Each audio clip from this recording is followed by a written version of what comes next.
정치권에선 연일 이재명 대표의 사법 리스크 등을 둘러싸고 공방이 오가고 있습니다.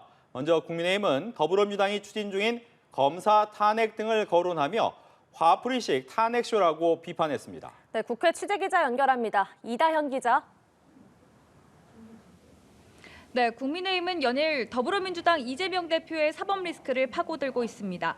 한동훈 대표는 오늘 아침 회의에서 최근 민주당이 공직선거법상 허위사실 공표죄를 삭제하는 내용 등의 법안을 발의한 것을 강하게 비판했습니다.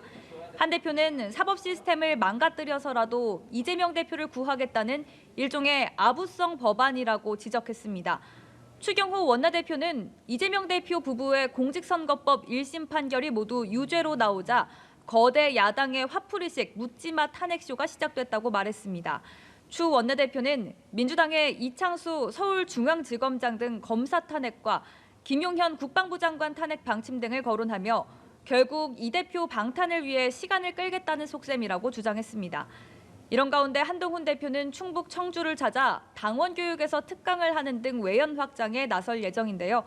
최근 계파 간 갈등을 노출하고 있는 당원 게시판 문제와 관련해선 철저히 수사되고 진실이 드러날 것이라고 원론적인 입장을 밝혔습니다.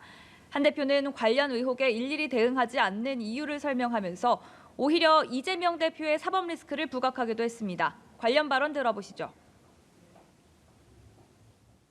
이재명 대표 선고 그리고 민생 사안들 많은 굉장히 중요한 시기에 제가 뻔뻔히 대응하지 않는 이유는 그렇게 돼서 다른 이슈들을 덮거나 그런 거 적절하지 않다라는 당대표로서의 판단이다.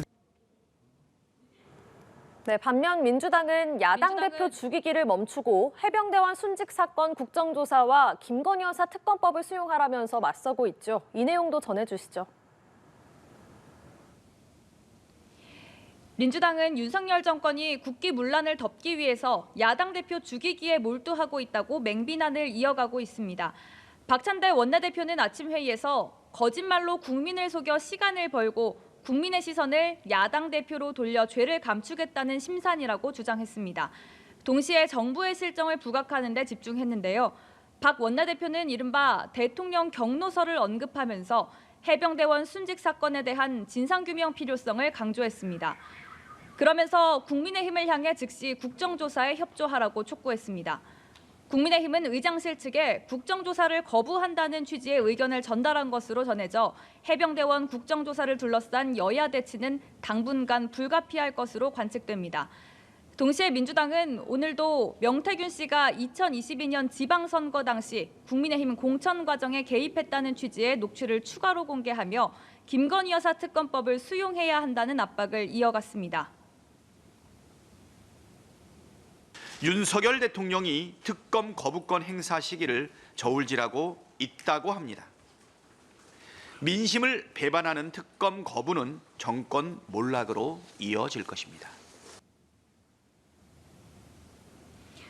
오는 25일 위증교사 혐의 1심 재판 선고를 앞두고 있는 이재명 대표는 오늘 경기도 수원의 전통시장을 찾은 뒤 소상공인과 간담회를 진행했습니다. 특히 이 대표는 오늘 일정에 비명계 잠룡으로 꼽히는 김동연 경기지사와 동행해 이목을 끌었는데요. 지난 15일 공직선거법 위반 사건 1심 선고에서 의원직 상실형을 받은 가운데 민생과 통합행보를 통해 당 안팎의 동요를 최소화하겠다는 의도로 풀이됩니다. 지금까지 국회에서 전해드렸습니다.